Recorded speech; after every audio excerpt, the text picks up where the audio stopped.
Nëse ti beson se mundesh, ti ke me mujt. Por nëse nuk beson se mundesh, ti nuk ke me mujt.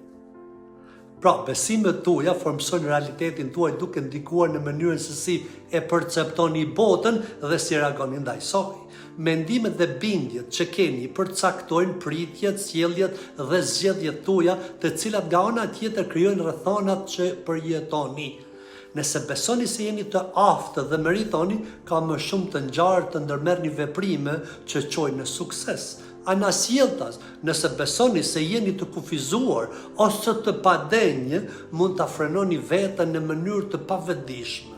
Në thelb, mënyra juaj të mendurit vepron si një lente, duke filtruar mënyrën se si i interpretoni situatat dhe si bashkëveproni me botën, duke formsuar në fund të fundit realitetin në të cilin jetoni. Pra, beso se ti mundesh dhe ke me mujt. Ju falenderit dhe mirupafshim në vitit të radhës.